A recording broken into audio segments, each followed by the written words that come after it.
Hey folks, let's talk about the winter try and let's also talk a little bit about what our first unit is for this try, get in a little more depth. I'm not going to discuss really the details of the project, that'll be coming later. I do want to introduce the different case studies that we're going to be looking at because you have a choice to focus on one of these case studies. You will select one of them. All right. Let's talk about the winter try. So I noted this. I know to some of you individually, I may have even mentioned it in class. The project that we will be working on during this sort of inter-holiday period, these 3 weeks, is a presentation. And the presentation will be on an emerging civilization. Well, what do I mean by emerging? Some of the first large-scale complex societies. And I will go through the case studies as I noted, and you get to select one of your choosing to make a presentation on. Again, the details of this presentation, I'll get to you later in the week. I don't want to overload you with too many details at this point. All right, what's happening next? What's our second unit? We are doing an ethics unit. Up to this point, if you have friends who have Gerald or Eileen as history teachers, you have no doubt discovered that we do different things. In this case, Unit 2 Ethics, which will start on January 5th, I forget the first day back. It will essentially be for the month of January. All ninth graders are going to be doing an ethics unit. So it's kind of neat. It's a sort of I guess, a ninth grade rite of passage. This ethics unit is probably over 10 years old now. It's a pleasure for me to teach. I really enjoy it. So how does this work? It's a special unit. It's called an interdepartmental unit. And what happens during these interdepartmental units is I will take a class for the whole month. So for instance, I share 5th and 6th block with Allison. Perhaps, and again, this hasn't been decided, but just as an example, maybe I'll take 5th block. That means that I will teach you 4 days a week, not 2 days a week. I will have you every day that week. And the 6th block class will have Allison every day that week. Okay? That constitutes your humanities grade. You don't have any class with me if you're with Allison, or you don't have any class with Allison if you're with me. Is there a possibility that Allison and I will kind of team up and we'll do some joint things on Zoom? Yeah, there is that possibility. But again, not planning, nothing's been planned up to this point about what that looks like. So if you have me, for instance, for ethics, you got me for the whole month. Well, what does that mean later on? There's another interdepartmental unit. Historically, it's been civics. I believe it will still be civics. So if I taught you, for instance, for ethics earlier on in this interdepartmental unit, that means you would have Allison later on. Or again, I have some of you I share with Sarah. If you had Sarah for ethics, that means that in the spring try, when we do the civics unit or whatever the interdepartmental unit is this year, that means that I would have you then. Okay, so it is balanced out. You get equal time with all your teachers. And at the same time, there are these sort of episodes, these month-long projects in which you really, it's kind of cool because, you'll get a different class 4 days a week.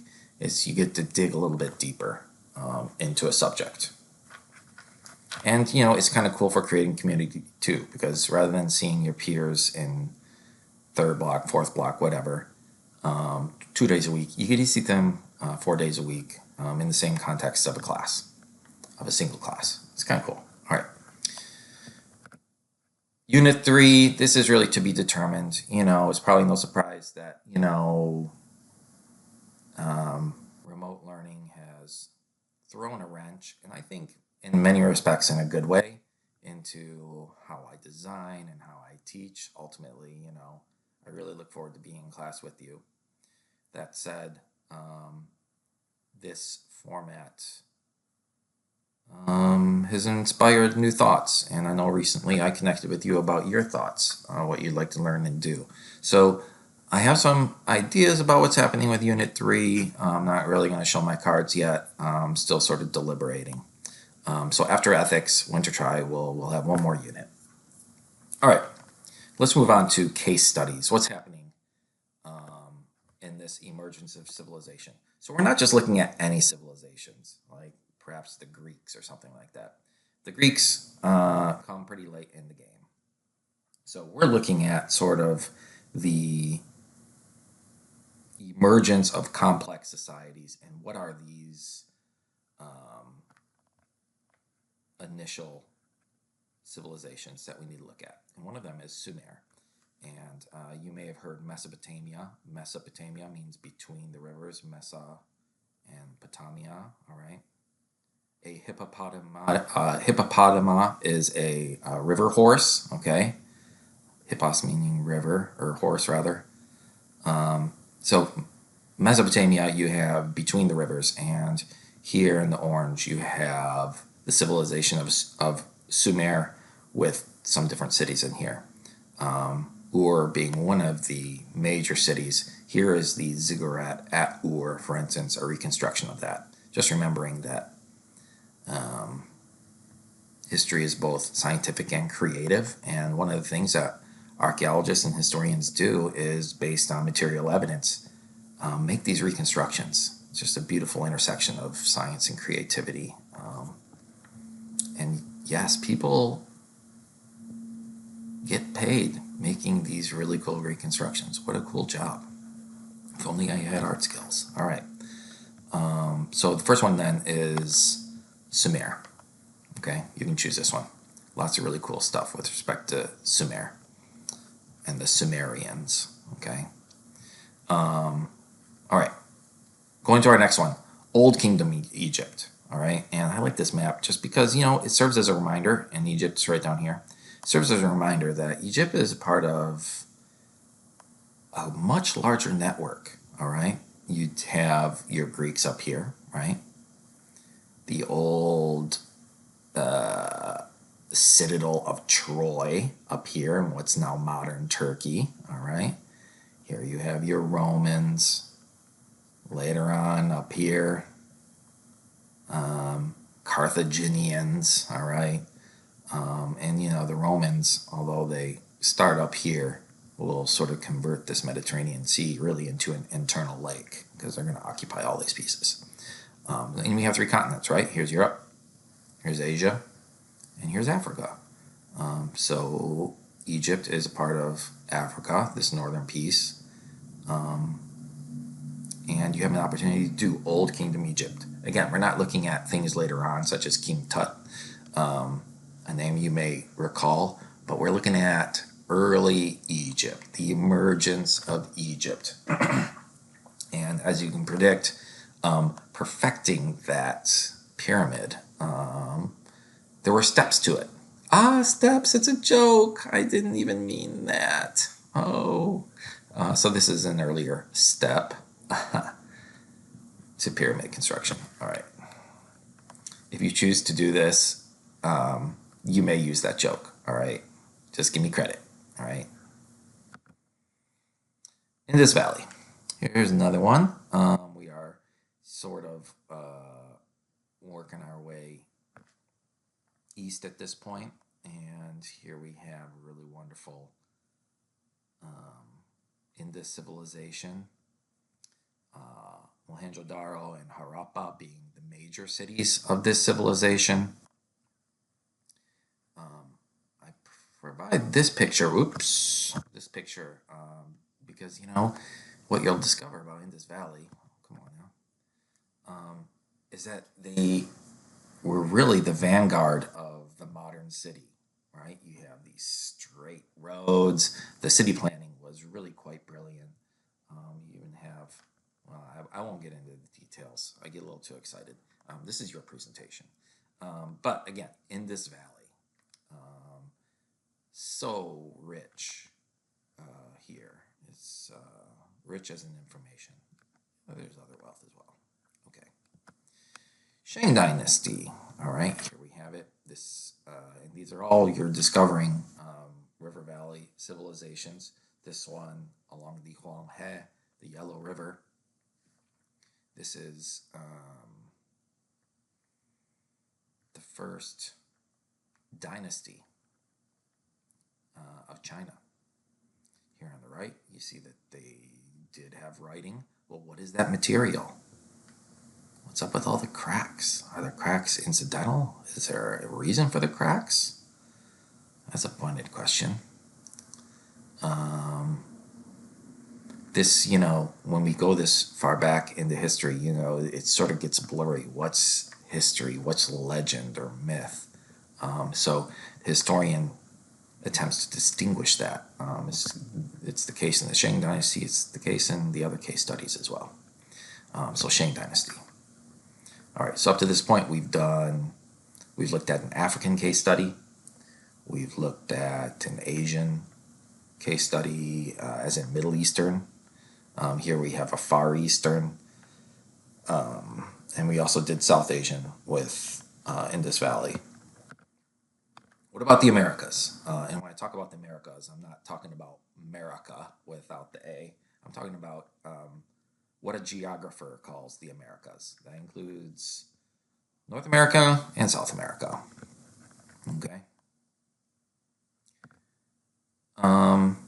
Here's a case study.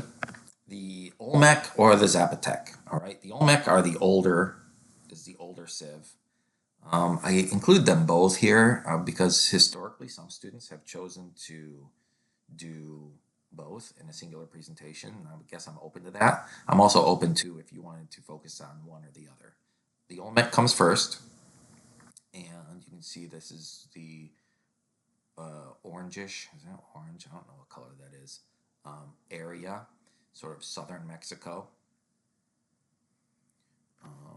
Famous for these heads.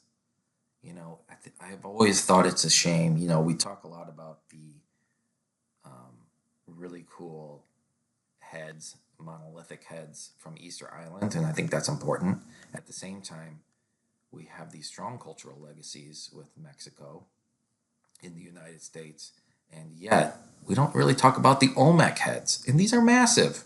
For context, there you go, that's the same head with a person standing next to it. These are massive heads. One of the really cool features. Ooh, it's another pun because it's an archaeological feature. You can't transport it. Another feature of Olmec society, civilization. All right, how about the Zapotec? Here we have Mont Alban. The Zapotec, here you can see in the green. Here, this is in what's now the Oaxaca state of Mexico. We see a lot of really cool similarities with the ziggurat that we looked at earlier in Sumer. But really awesome stone architectural features. Moving on. Here we have a different case study. And I'll get to where this is at a little bit later. This is on the left, what's called a monk's mound. And on the right, you have some reconstructions of what that might have looked like in its heyday. These are mound builder civilization. All sorts of mounds, all sorts of shapes. Really brilliant. In some cases, well, no, never mind. I'm going to redact that. Again, getting a little too excited. This is your presentation. But I'll show you another mound first.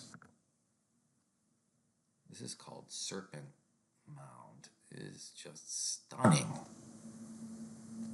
All right, well, where are these mound builders?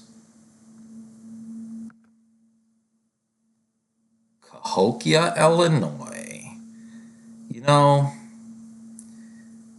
It is a shame that we investigate far and wide, Sumer, Egypt, Indus Valley, Shang Dynasty. We look at the brilliance of these early civilizations, and rightly so. At the same time, we have such brilliant, complex, interesting, magical places in the United States as well. And Cahokia is sadly vacant in a lot of history curriculum. So you might choose to do Cahokia. That's my last slide. Yeah. Why do we know so little about Cahokia? Or why do we know so little even about Olmec and Zapotec? Why do we search far and wide for these complex civilizations with little or no regard to the complex and beautiful civilizations that exist in the Americas? I would suggest that there are pretty clear reasons for this. The idea that the Americas held these brilliant, complex societies conflicts with a historical narrative of colonialism that justified conquest, that called indigenous Americans savages. The historical narrative and the historical reality that these are complex societies, these are agrarian, farmed corn. The narrative that these city builders were so complex flew in the face of what colonists regarded as justified conquest, right? We have continued to promote a colonial narrative by not talking about these important indigenous populations. So, just as a note here, and we can talk more about this, I think it's very important, particularly as we're sort of at the end of Indigenous Peoples Month of November.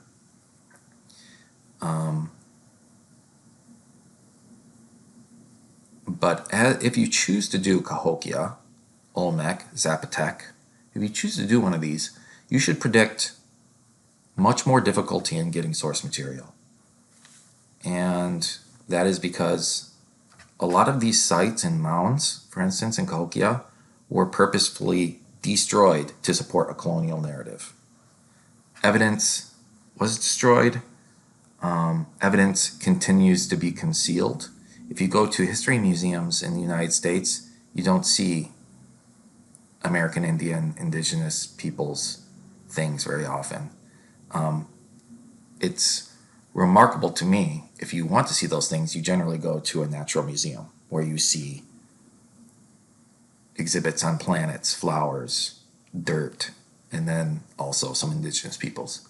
I'm not going to open up. That's in my mind a big issue about how we present information on indigenous peoples, and I won't sort of go into that at this time. But there are profound problems, not just with in the past, the eradication of evidence, but the continued suppression of evidence today. So as you look through this and try to figure out what Cahokia is all about, I'll give you sort of an organizer to chart information. You may discover it's really hard to find information. And yes, it is really hard. It's hard because of the points that I noted about the destruction and suppression of evidence in the past and today. So rather than bang your head against the wall if you are doing one of these and you just can't find information, for instance, on the roles of women, just as an example, not that this would be what you discover, rather than sort of bang your head and just say, I didn't find anything, and that's fine, you didn't find anything, but let's extend that and let's try to create a reason. Why is that? Why is this topic so hard to find out about for this case study? All right. So, these are the case studies that I ask you to consider. Not all are equal. As I mentioned, Cahokia, Zapotec, Olmec, these are going to be more challenging, all right? If you're up for the challenge, or if you just have particular interest in indigenous peoples or ancient America, totally go for it. I support you in it, and I'll work with you on it. We'll connect you with peers that are also doing those case studies so you can bounce ideas and share evidence. All right. But just so you know, these will be an elevated challenge if you choose to go on with it. All right. I've already gone on too long, and I look forward to seeing you in class and doing this with you.